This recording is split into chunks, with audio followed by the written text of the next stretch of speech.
प्रयास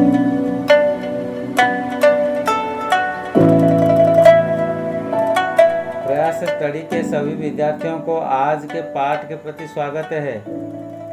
इससे पहले अनुति के 10 नियम तक हम पढ़ चुके हैं।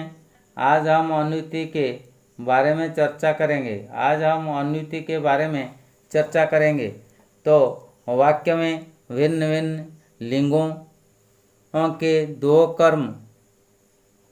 दो कर्म संख्या शब्द युक्त होकर आए तो क्रिया अंतिम कर्ता के लिंग वचन के अनुसार होती है। मेरे पास एक कंबल और एक रजाई थी। तो यहाँ देख लीजिए, मेरे पास एक कंबल पुल्लिंग में है और एक रजाई स्त्रीलिंग में है। तो क्रिया यहाँ स्त्रीलिंग में है। कल मेरे 4 बेटे और एक बहू आ रही है। तो बहू स्त्रीलिंग में है और बेटे पुल्लिंग में है। तो इसके अलावा भी बहू ये जो स्त्रीलिंग में है, इसके अनुसार क्रिया की रूप स्त्रीलिंग में है। मुठभेड़ में 2 नागरिक और एक सिपाही मारा गया। ये देखो एक वचन में है, तो ये मारा गई है क्रिया। दुर्घटना में एक पुरुष और 5 महिलाएं स्त्रीलिंग बहुवचन में है। तो घायल हुई, यहाँ क्रिया हुई क्रिया स्त्रीलिंग बहुवचन की है। किसी एक गांव में एक बुढ़ा और एक बुढ़ी रहती थी। बुढ़ी स्त्रीलिंग एक वचन में है, तो क्रिया स्त्रीलिंग एक वचन में भी है। नंबर 12 को देख लीजिए। भिन्न लिंगों और बहुवचन में 2 प्राणीवाचक कर्ता आए तो क्रिया पुल्लिंग बहुवचन में रहती है। तो देख लीजिए, मेरे भाई ये पुल्लिंग में है और मेरी बहन जो है, मेरे भाई और बहन कल आ रहे हैं। तो यहाँ सूत्र क्या है? भिन्न लिंग और बहुवचन में 2 प्राणीवाचक कर्ता आए तो क्रिया पुल्लिंग बहुवचन में है। तो इसी सूत्र के अनुसार ये पुल्लिंग में है, ये स्त्रीलिंग में होने पर भी ये प्राणीवाचक दोनों शब्द है, तो ये क्रिया बहुवचन में रहती है। कुत्ते और बिल्लियाँ खा रहे हैं। कुत्ते पुल्लिंग में है, बिल्लियाँ स्त्रीलिंग में है, तो इसलिए ये सूत्र के अनुसार ये बहुवचन में खा रहे हैं। नंबर 13 में देख लीजिए। भिन्न लिंग और बहुवचन में 2 प्राणीवाचक कर्म आए तो क्रिया अंतिम कर्म के लिंग वचन के अनुसार होगी। रसगुल्ले और मिठाइयाँ कहाँ रखी हैं? रसगुल्ला ये बहुवचन में है, रसगुल्ले हो गया है, और मिठाइयाँ बहुवचन में है, तो इसी के कारण और परसर्ग और अवयव लगा है, और इसी के कारण कहाँ रखी है ये स्त्रीलिंग में है, तो इसको स्त्रीलिंग में क्रिया को रखना है। मेरी किताबें और कपड़े पुराने हैं।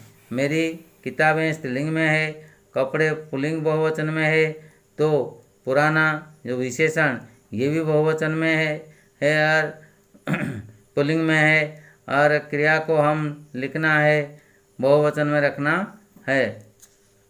14 नंबर में भिन्न लिंग और वचनों में 2 से अधिक कर्ता आए तो क्रिया अंतिम कर्ता के लिंग और बहुवचन में होगी।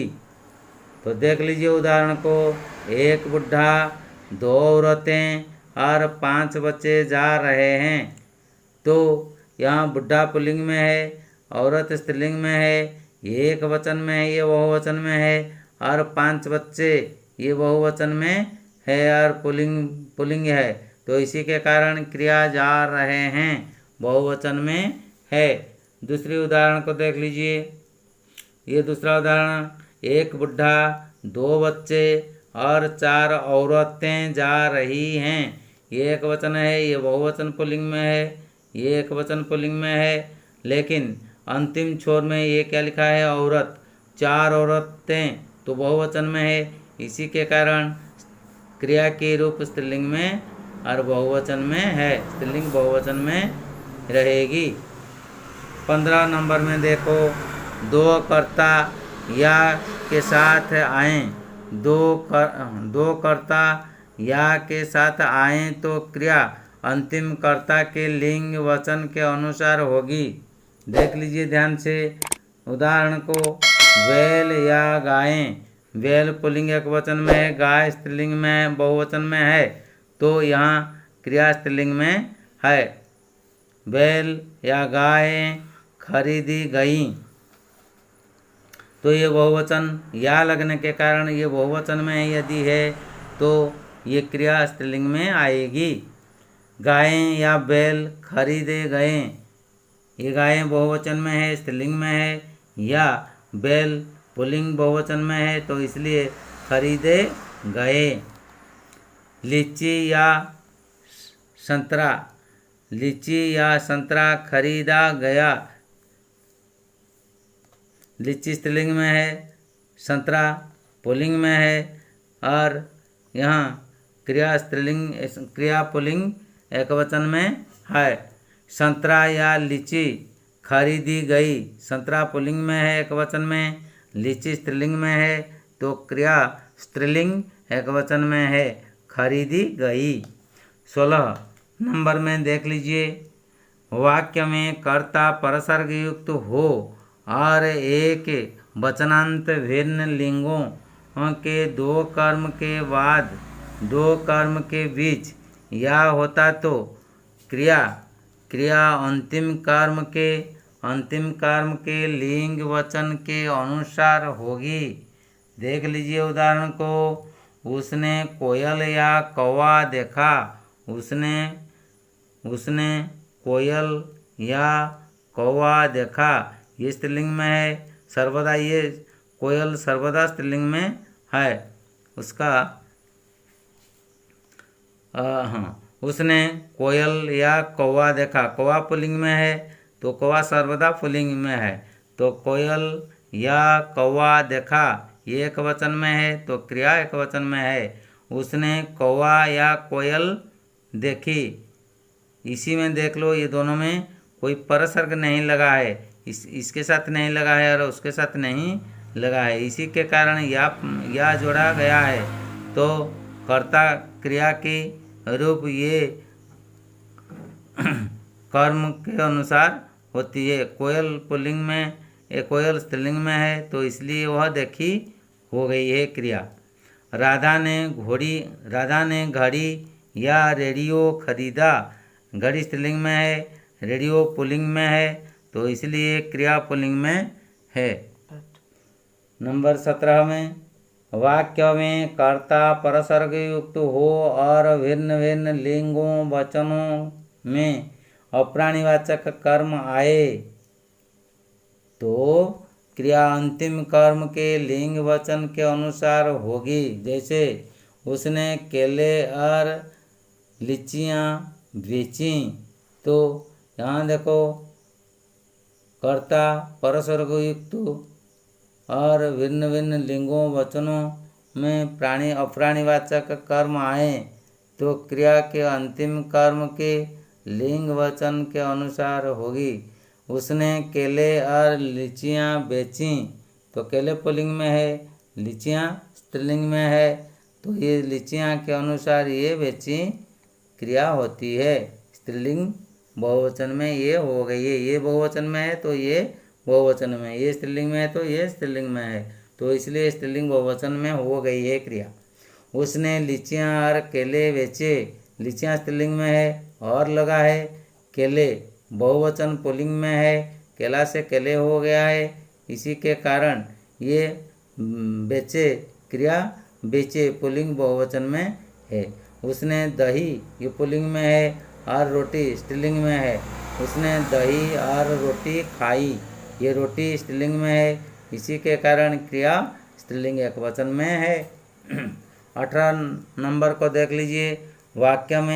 वाक्य में कर्ता परसर्ग युक्त हो, वाक्य में कर्ता परसर्ग युक्त हो और प्राणीवाचक या अप्राणीवाचक परसर्ग रहित कर्म एक वचन में एक संख्या युक्त होकर आए तो क्रिया अंतिम कर्म के अनुसार लिंग कर्म के लिंग के अनुसार एकवचन में रहेगी।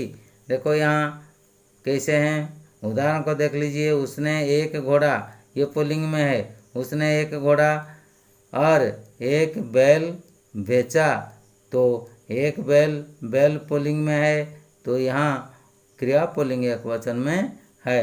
अंतिम कर्म के अनुसार ये बेचा होती है। क्रिया की रूप, क्रिया का रूप इसी प्रकार हो गया है। मैंने एक कलम, कलम स्त्रीलिंग में है और एक किताब स्त्रीलिंग में है, तो इसलिए ये अंतिम कर्म जो है, कर्म के अनुसार ये खरीदी क्रिया यहाँ स्त्रीलिंग में होती है। क्रिया यहाँ स्त्रीलिंग में होती है क्योंकि ये कर्म के अनुसार ये बदल जाती है। नंबर 19 में वाक्य में कर्ता परसर्ग युक्त हो, एक ही लिंग वचन के अनेक प्राणीवाचक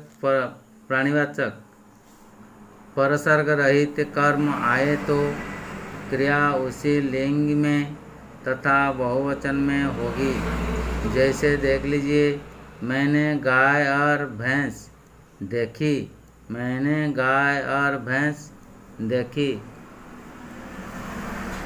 मैंने घोड़ा और बैल देखे, तो ये स्त्रीलिंग में होने से ये स्त्रीलिंग में हो गई, और ये घोड़ा बहुवचन एकवचन में है और बैल भी बहुवचन एकवचन में है, लेकिन और जोड़ने के कारण यह वह क्रिया स्त्रीलिंग में बहुवचन में क्रिया होती है। तो यहाँ देख लीजिए, गाय स्त्रीलिंग में है, भैंस स्त्रीलिंग में है, तो ये बहुवचन में स्त्रीलिंग बहुवचन में क्रिया होती है।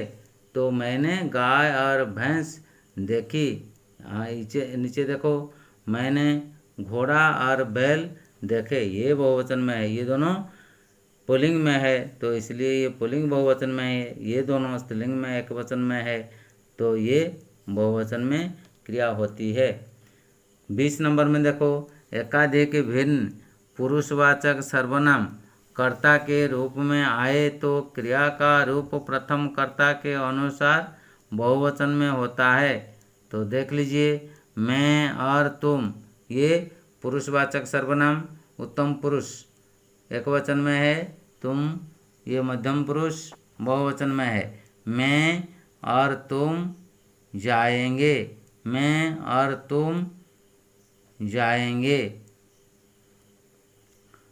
मैं तुम और वह जाएंगे, तुम और वह जाओगे, ये एकवचन में है, ये एकवचन में है, ये एकवचन में है, तो ये जाओगे। हम और तुम जाएंगे, ये बहुवचन में है, तो ये बहुवचन में है, ये भी बहुवचन में है, तो क्रिया बहुवचन में रहती है। तो इसी प्रकार अन्विति के बारे में आज हम चर्चा कर लिए हैं। तो इसी प्रकार अगले हमारे जो वीडियो है, प्रयास चैनल को सब्सक्राइब करके आप ज़रूर देखेंगे। आप अंत तक वीडियो देखने से बहुत बहुत धन्यवाद।